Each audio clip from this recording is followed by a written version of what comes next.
Happy Monday, happy middle of April, second week of April. It is blowing my mind, and I just read that before we went on camera here, and the year is flying by. That's not a bad thing, because if you're achieving your goals and you're working your way and building that foundation, then guess what? That's great. That means you are 1/3 of the way through the year, 1/3 of the way through accomplishing all the goals that you set out to do at the beginning of 2019. This is going to be another tremendous show on the Popcorn Talk Network. This is a show that I know we're going to talk about an industry that a lot of people probably don't know much about. You look at it and you think one thing, but it is an entirely different thing. It requires so much dedication, and that is the world of modeling. We have an internationally published model in studio today. I'm so excited to talk with her. But first, as always, I start with some advice for a better life. And today's advice talks about leadership. And leadership is something that it takes, some effort to step into. And a lot of people maybe are scared to step into leadership because they think, oh, I'm not ready for leadership. They look at a position and say, oh, I'm not ready for that yet. I need to be able to grow before I get there. But the challenge that I will issue is that you grow into leadership by being in leadership. So I challenge you to maybe accept a role that you don't quite think you're ready for and then grow into it. Because leadership is gained by being in a position as much as it is gained before you actually accept that position. So maybe step out of your comfort zone and take hold of a leadership position and grow in leadership. That is, part of what we learn on this show is being able to step up, be able to advance yourself and set out goals and be able to accomplish your goals. And so that's what I'm challenging you on today. Again, so excited to talk with today's guest. She is an internationally published model, Ralph Lauren guest, Tommy Hilfiger, Elle Magazine. She has been seen by millions of people all around the world. She is an internationally published model. Please welcome Iggy to the studio. Iggy, how you doing? Good. Thank you, Michael, for having me. Oh my goodness! I'm sure you hear it all the time of people who are like, "Oh my goodness, it must be easy for you. You're a model." Is that something that a lot of people, you don't think they understand maybe what it takes to be a model? Oh, it's definitely never been easy for me. It's not something that comes to you really that easily, but. I think a lot of people think too easy about being a model, and I like to talk to you about it today. Absolutely. Is there a shoot that stands out to you? I mean, you look at, you've traveled all around the world. You've lived in half a dozen to a dozen places around the world. Is there a spot that stands out to you or a great shoot that you did? Well, I think one of my photo shoots that I did for Ralph Lauren, we went to Dubai, and this was such a beautiful place. I think it was on the polo fields somewhere in Dubai. It was gorgeous, and I really felt like I was in paradise. And you're just working with so many professional people, and just being on set with such a great team is a perfect experience. Now, do you feel more, you're signed with Wilhelmina Models, you're signed with LA Models. Was that tough to get in with, though? Those are like the top of the top. Yeah. So for every city, I have a different agency. And, I think because I started young, I had the opportunity to build my portfolio. And it's also a little bit of luck. If you have the right photographers to work with, or you have the best makeup artists to work with, and your pictures look great, it's really easy to get signed with a better agency. Now, so where are that might sound weird to people of a different agent in every city. So they're working in their own cities just to book you? Well, it starts with the mother agency. So you get a mother agency, and a few years ago when I started, that was in Amsterdam, and my mother agency would send me out to Istanbul or Milan or Paris. And after a while, I moved to LA. And I got a new model agency. I'm now with Aston Models for Print. And, again, if I want to travel, for example, in Mexico, or I want to go to Cape Town, your model agency will take care of you, and they will sign you with one of the other agencies. Is it like 2 or 3 times a month that you're, how often are you actually traveling and going around the world? So thank God I'm not traveling that much anymore. I'm trying to stay a little bit local, but I've been traveling my whole life. So I'm very happy to have a home here. And, here in the U.S., I travel to Miami and I travel to Chicago or New York. Those are the cities you go to. And Yeah, I want to keep it with that a little bit because after traveling so much, it's just enough. Yeah, it's got to burn you out, I'm sure, at some point. People, that's the thing, is people look at this life and they're like, oh, it's so glamorous, you get to travel around, but that takes a toll. It does. Sometimes I feel it at my body that, hey, I'm doing too much. I'm working out too much. I'm working too much, or I have no sleep. And then I'm asking too much of my body, and then I really need to take a time out. And mostly it's once a year I go back to my family in December. I go back to the Netherlands, and I take 1 month off. No gym, no no diets, no nothing. And it's really good to just get back to a safe level again. Absolutely, and we're going to talk throughout this about the dedication, because I think if you look at like the biggest challenge, it is that dedication. It is that, like you're saying, going to the gym, eating healthy on the diet, making sure that you're prepared for whatever shoot might come your way. So we're going to definitely talk about that. I want to be able to shout out you on social media before we get started on Instagram, which I know where you're most active, at Egith, which is your original name. It's and true. You know you go by Iggy. Iggy is a nickname for people wondering why we said Iggy at the start of the show. And certainly grateful to be here on the Popcorn Talk Network, which is at the Popcorn Talk on Instagram and Twitter. And then you can follow me before and after the show at The Only MC on Instagram and Twitter. We're also available on Apple Podcasts. So if you're not watching live, you can listen. Maybe if you're on a drive, just like, comment, subscribe, tell a friend. We give this content to you guys for free.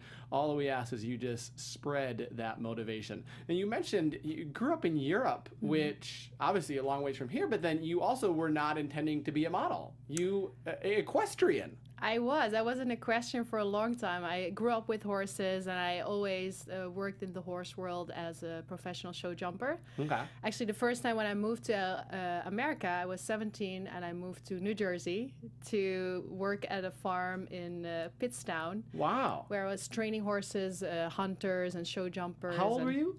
I was 17 at that time. Wow. Yes. And, modeling was always something that I did on the side, but There's was never... Picture. There's a picture of who we were watching live in your horse. Way back when I had long hair. Look at that. That's a cutie one. Yeah. So this is actually made at a stable that I worked for. It's called Woodfield Stables in Holland. And, that's where my journey began. I always trained there, and I, used to go on every show every weekend. And this company also gave me my first photo shoot because they needed someone for their brochure. And I was like, yeah, let's do it. And I took pictures, and this photographer was really famous, and he loved me so much. And that's how I actually got into modeling. Was it random? Is that the best way to? Random, yeah, because I was just a horse girl. I was just a little farmer's girl. So what was your plan? I mean, can you do equestrian for a career? Was that your initial thought? Yeah, I would definitely be a profession in this. And a lot of people in Holland, they make their money with horse riding. Really? Is that what your parents do, or any other family members do that? We have a farm, but my mom just rides for pleasure and not for competition. But a lot of people do, and actually, the Americans have a lot of horses from Holland. They buy a lot of horses in Holland to train here. How do you look back sometimes and think, like, what if that at 16 you wouldn't have been spotted and had the photographs? Good question. I'm actually really happy it happened because the horse world is amazing, but it's such a small world, and every weekend is the same. You go to shows, you tack up your horses, you clean your stables, you mock stalls. It's a beautiful lifestyle. Don't forget me wrong, but it is a little bit close-minded. And I feel because I'm a model, I've traveled so much and I've seen so much from the world, and I've seen so many cultures that I'm really happy that I took a turn in my life. Yeah, and again, it's not like you can't still ride horses. Exactly. I don't do that often, though. Actually, I went this weekend with one of my best friends. She gave me a birthday present to ride horses here at the Hollywood Hills. So that was fun. Yeah. Oh, that's fantastic. Yeah, it's one of those things like it's like golf or something. You cannot not play golf, you can still go out. Exactly. Now I have both. How much was it an immediate change then at age 16 for modeling, or was that something that it was like gradual of, maybe starting out doing some shoots, but then you're still a 16-year-old, or was it like an immediate, like, okay, you're now on this path? No, with me it went slowly because I was so dedicated to horse riding. I always thought, modeling is fun for the on the side, but horses are first. But I also was studying. I did my bachelor of business administration, and because of my school, I did an internship in Dubai, and that's how I ended up with Wilhelmina Dubai, where I'm signed with, and they gave me a lot of good jobs, Ralph Lauren, Tommy Hilfiger, Clarence, and because of that work, I got my O1 visa here in the U.S. So it's like slowly little bits, like you're working your whole career, you're working on your portfolio, and if you have the right sources for a great portfolio, you can make it bigger and bigger. Is that, I mean, even your attitude now of looking at how to improve? Because that was one of the questions I had, was I look at models and I wonder how certain models set themselves apart. And is it because of portfolio? Is there tips and tricks of, I mean, you in the industry probably know of looking at people where people from the outside say, I don't see much of a difference between A and B, but you're probably looking at yourself versus someone else or two other models, and you're able to see differences. Is portfolio a big part of that? You have different kind of models. So you have models that only do print. You have models that only do catwalk or runway or commercials. And if you're a good model, you can do all three of them. And I think on the photo shoot side, I have a lot of knowledge, and I know exactly how to move. And when a photographer is clicking, I know how to take my next pose, and that's a trick, and that's something that good models all have. And then because I'm 5'11", I can do the runway, so I did a lot of runways as well. What is a runway like minimum height? Because I know tall definitely helps for runway. Well, I was surprised. Here in LA, the models are a little bit shorter, but in Paris, they don't call you a runway model unless you're 5'11" and above. Really? I mean, I guess that's not surprising. I guess maybe that's just something that it would take people by surprise. But in LA, here in the U.S.?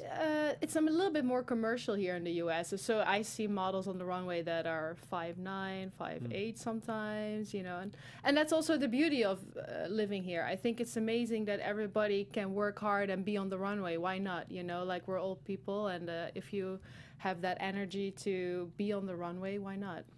At age 16, did you know what modeling entailed, of what that dedication of training, diet, making sure that you're in a good shape all year round? Did you know that at 16 and getting into it? Oh, no, I did not know anything about that. When you're 16 and you're thrown into a model apartment in Milan and you're living with other models around you, you learn a lot. Good things and bad things. They learn you.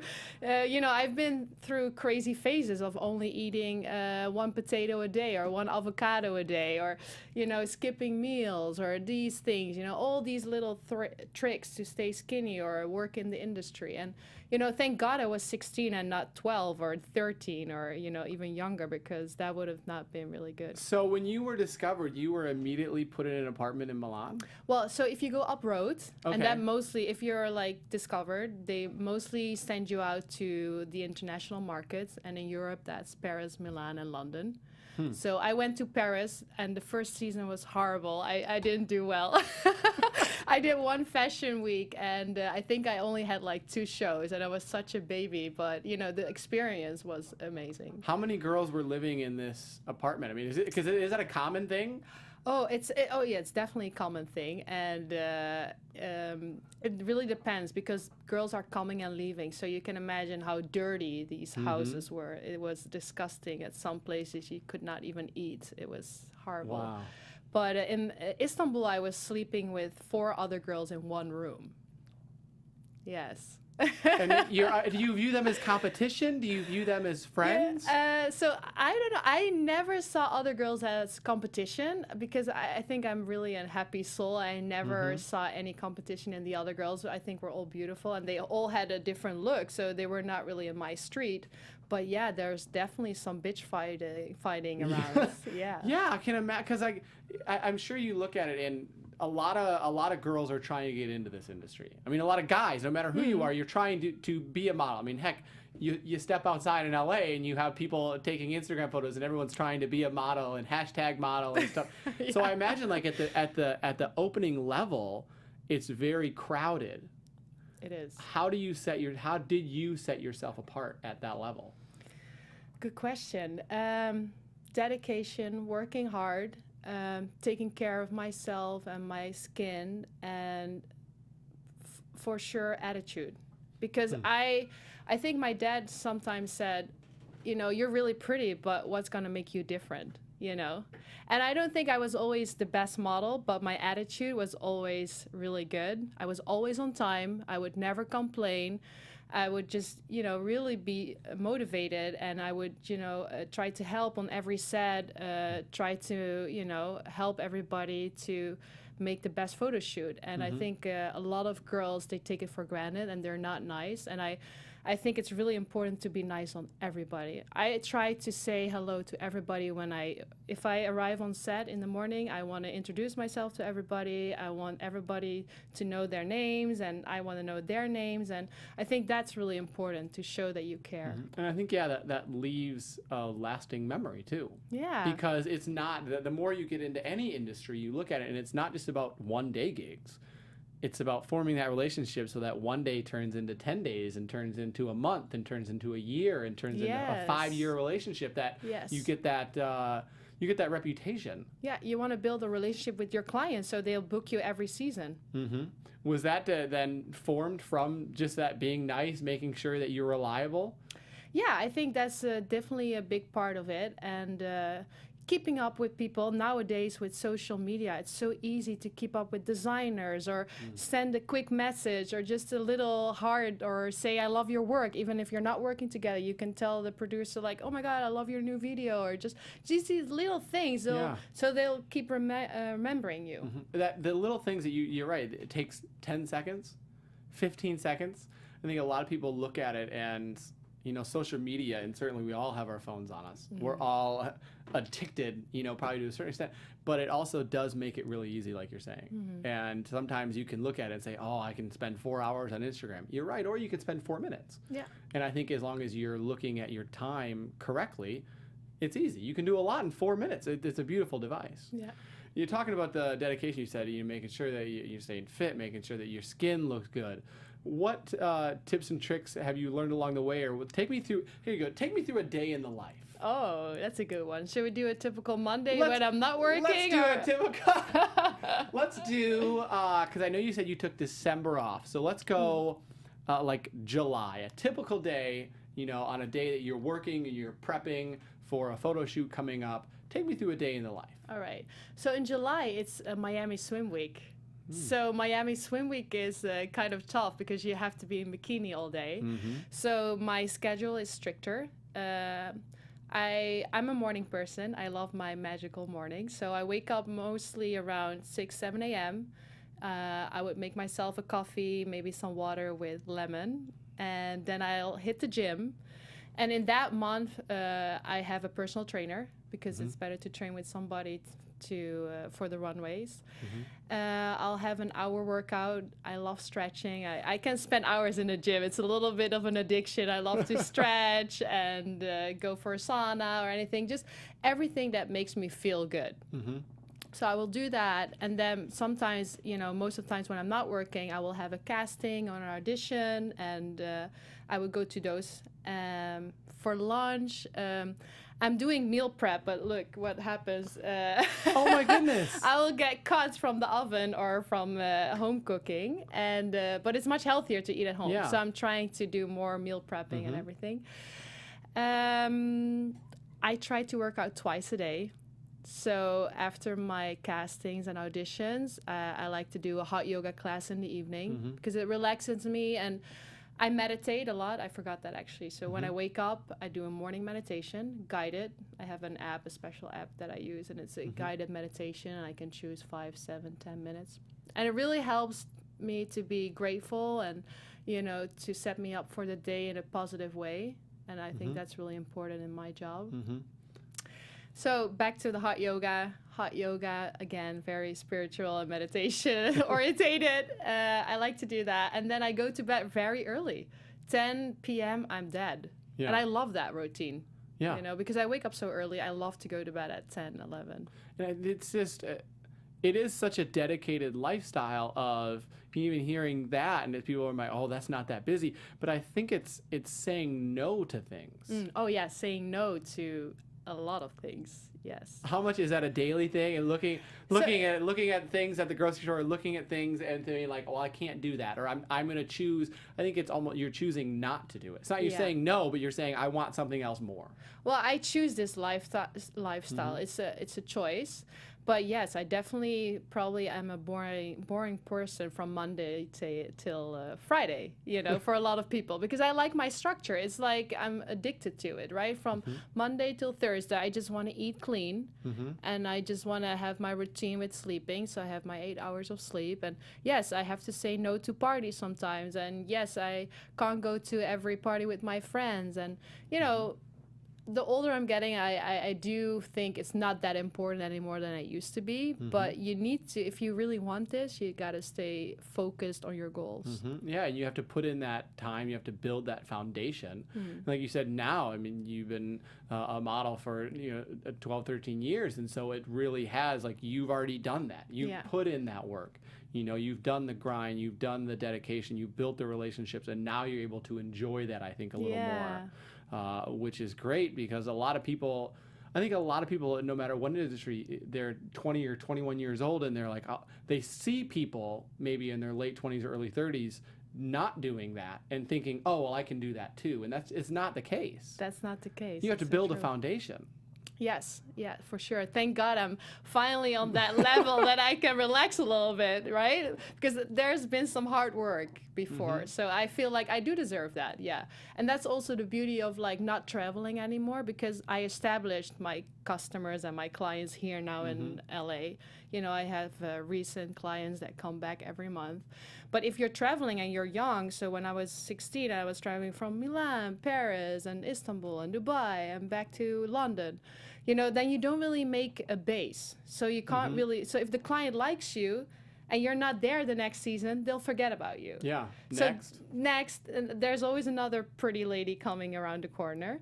But I think that's also why I wanted to have a base here in LA. After all that traveling, I wanted to be here and set up.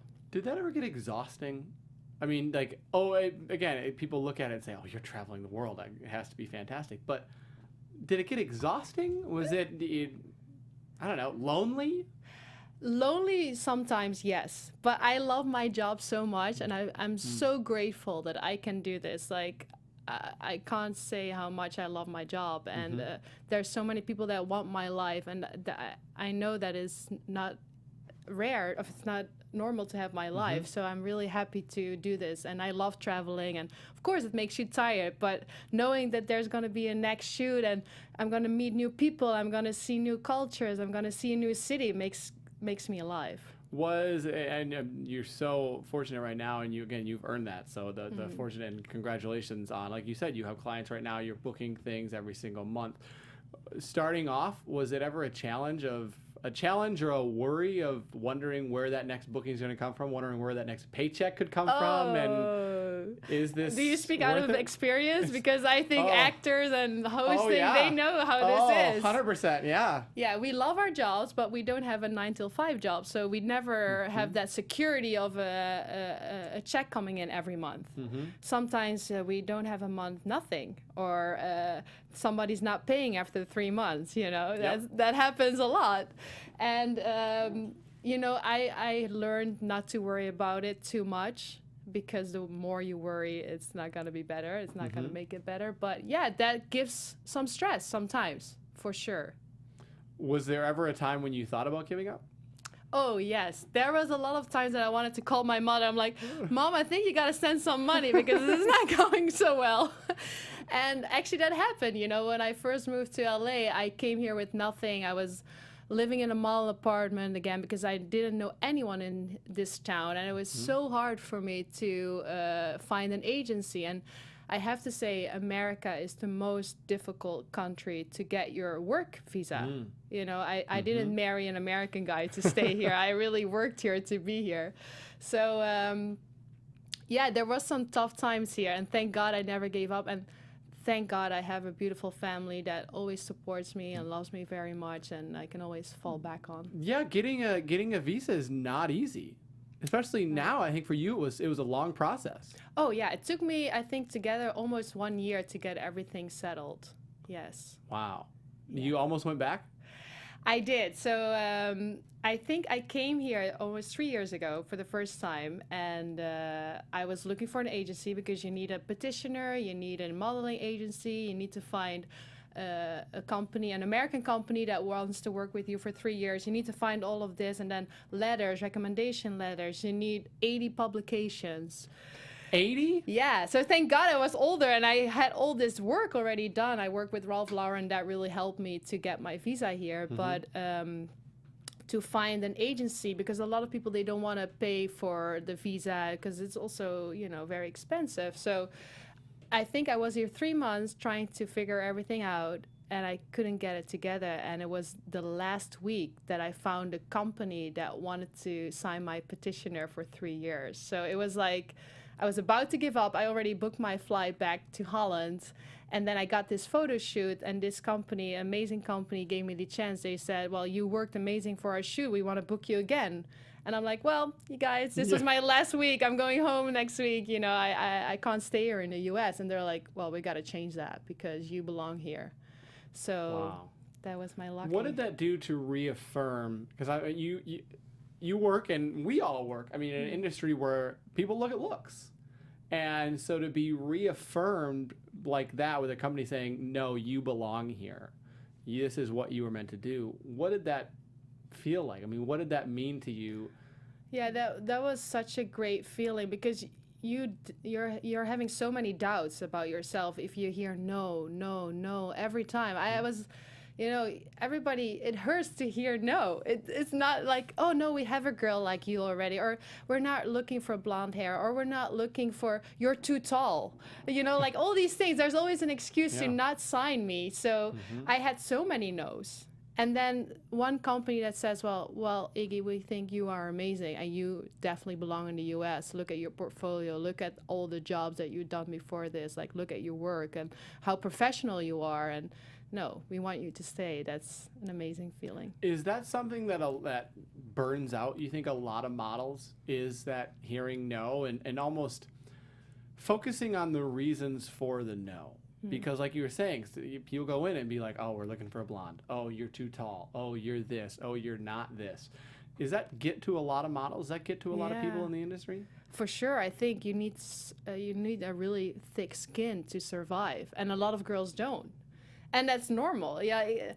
In which profession do you hear no all the time about your appearance? You know, because actually they don't look at your brain. They only look on the way you look from the outside, and that's really hard. Who did you look up to, or who do you still look up to, I mean, in the industry?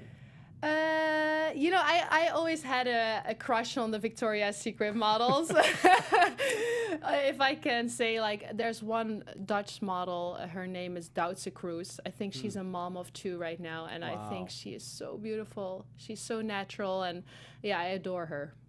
What are your thoughts? Another question I was, wondering, we live in a society where, again, I think I mentioned this earlier, where everyone wants to be a model. Everyone thinks it's a model, and you have Instagram models, and you have everything else.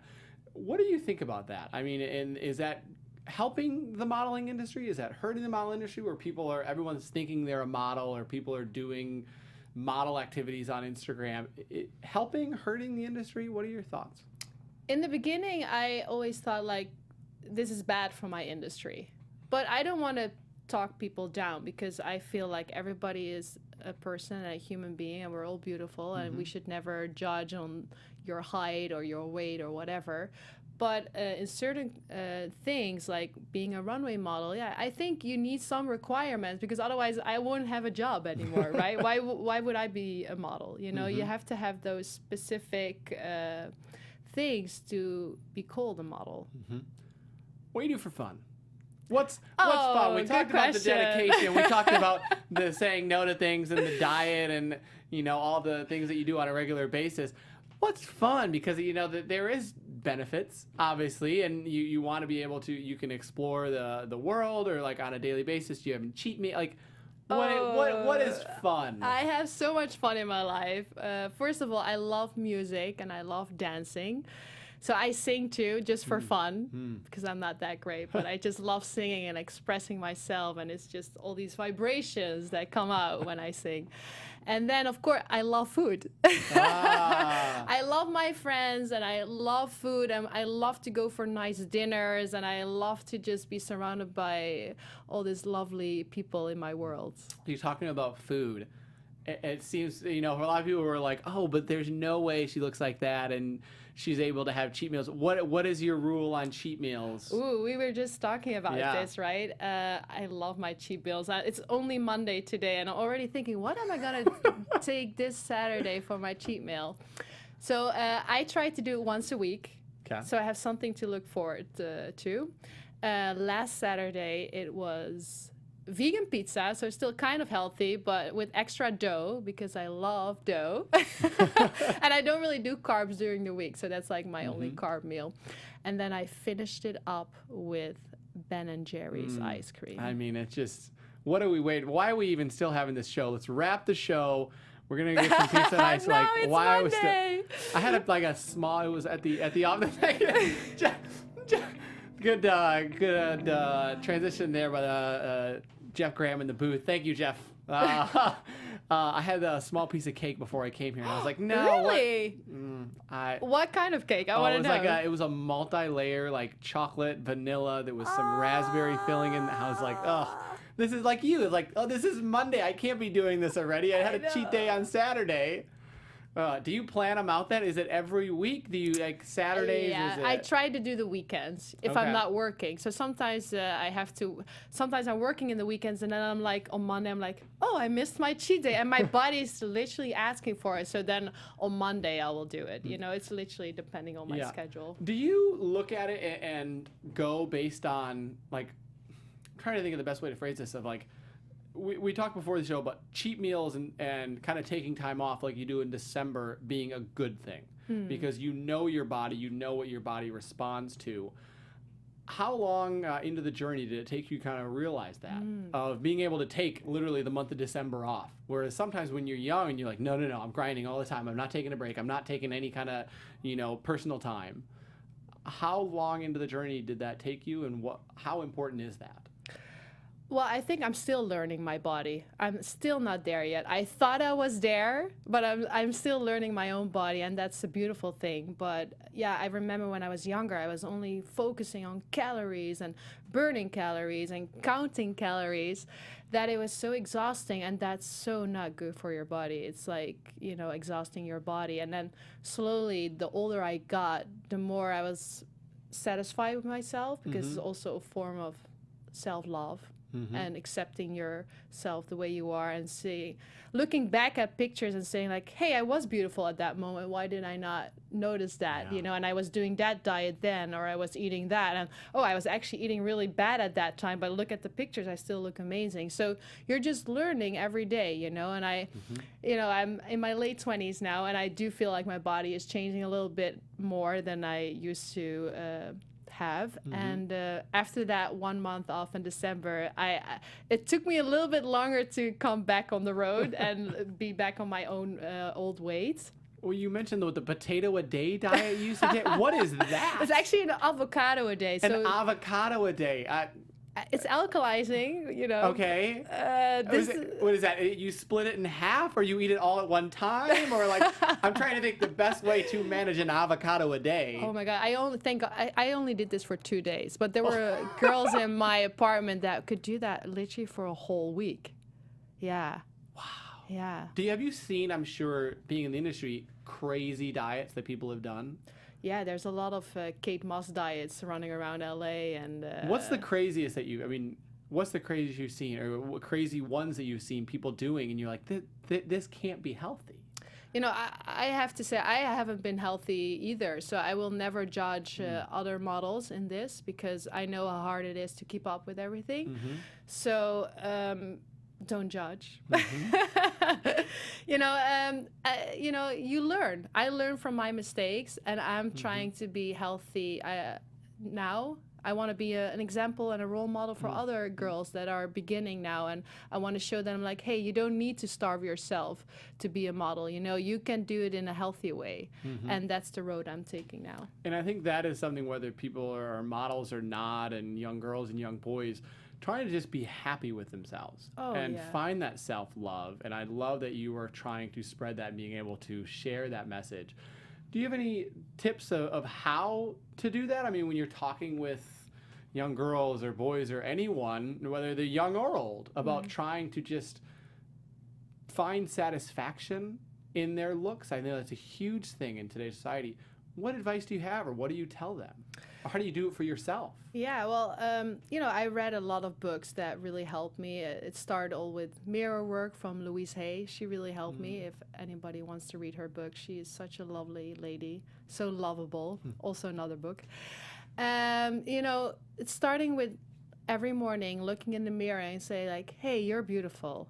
You are so worthy to be here. And, you know, no judgment to anyone. To yourself and to other people. I really feel like that helps if you're not judging, you know, like be okay with what is. And I'm trusting the universe a lot too, you know, like don't be upset or don't have any angry feelings or about things that are happening around you. Just trust in the universe and stay positive. Very important. And meditation for me helps a lot. Yes. We have a question in the chat.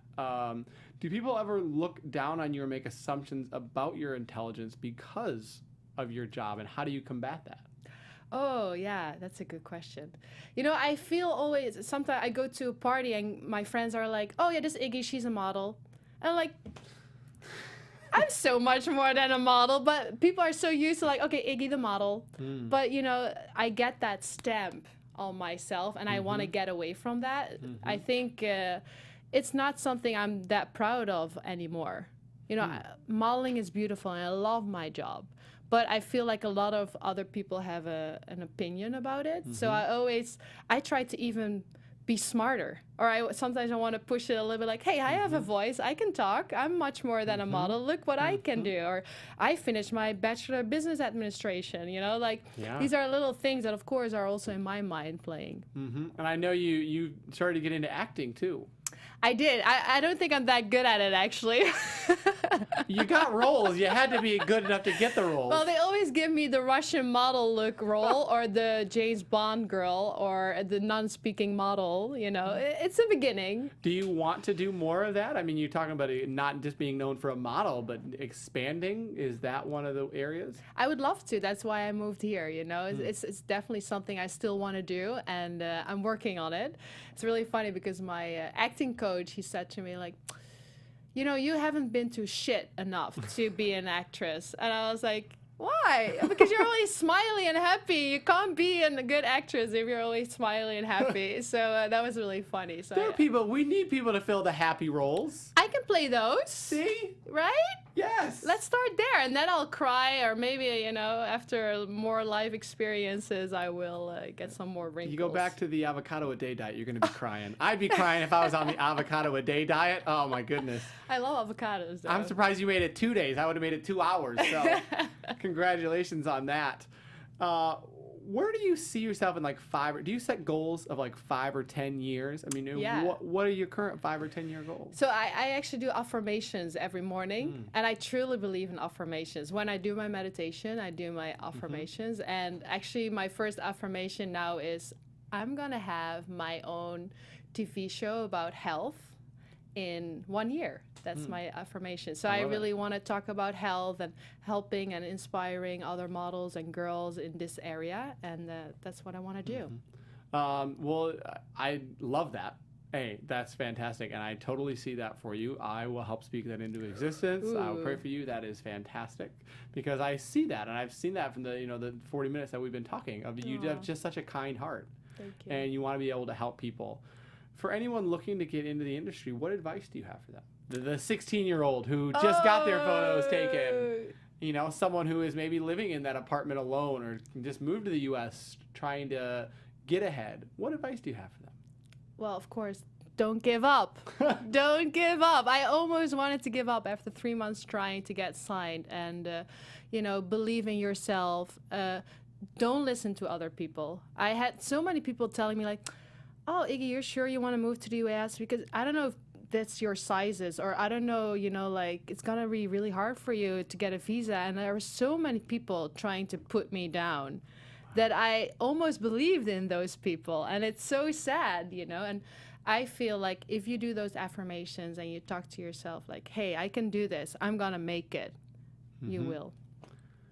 In 40 years, 50 years, people look back and they're looking at the magazines and they see you and they're like, oh, Iggy, oh, yeah. And they're like, she was blank. What do you want people to say about your life, the way you lived, your modeling career? 2 or 3 things of like, oh, yeah, that's Iggy. Oh, yeah, she was blank. Beautiful. I don't know if you... I think God gave us 2 hands, and it's one hand for ourselves and one hand for somebody else. So I would love to help other people. That's my goal. And I want people to look back at me and say like, hey, Iggy, she really made a change in the world. I love that. The 2 hands. I've never thought of it like that. That's beautiful. That is incredibly That's actually beautiful. Stolen by Audrey Hepburn, but she was Dutch too, so I can Dutch. do that. She was Dutch, and like we talked about before the show, I'm Dutch. Yes, so this you has been are. a whole, my mom's maiden name. Parents are watching, I believe, right now, so shout out to Dave and Judy. Ooh. So Judy's maiden name is Blau. So yes, Blau. Yeah, I thought about wearing wooden shoes in here. I mean, that really I'm would a little bit disappointed, actually. Do you own a pair of wooden shoes? I think I have one pair back in Holland, yes. Never wear them. Yeah, it was always growing up. Had the wooden shoes, had the windmills, had... You went hardcore. Oh, yeah. You're more Dutch than I am, probably. I don't know if I'd go that far. Thank you so much. Thank you. For being open and being honest. And I know, especially, again, I've learned so much, and I hope everyone watching this has learned so much just about an industry that we always look at superficially, which is you look at it and you're like, oh, they're pretty. He or she is pretty. They obviously got to their position because they were pretty. They don't have to work. And that is false, 100% false, because the dedication that you have of saying no to things and looking at it and being like, I have to do this. I have to get up at 6 a.m. every day. I have to go to the gym. I have to be able to do this. And that takes work. It does. But it pays off. Don't give up. So don't give up. Don't give up. Keep, do a meal prep. Even though you might get a little cut on your hand. Burn, yeah. Even though you might get a burn on your hand. It's worth it. There you go. So thank you so much. Thank you for having me, Mike. I appreciate that. This is another episode of I Can Never Be on the Popcorn Talk. Hope you guys enjoyed this. And if you do, tell a friend. Go like, comment on this video. If you're listening via Apple Podcasts, you can like and comment and subscribe there. We, I think, still have a 5.0 rating, almost 80 ratings, which is fantastic. So appreciative for everyone who has commented on that, given their 5 stars. Thank you so much. Again, this content is free.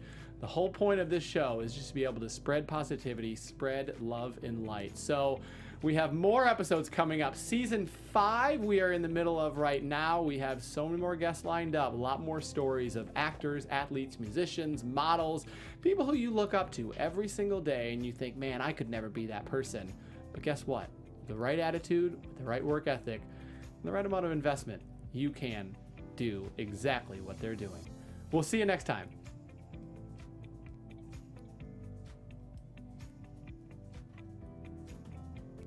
From producers Maria Menounos, Kevin Undergaro, Phil Svitek, and the entire Popcorn Talk Network, we would like to thank you for tuning in.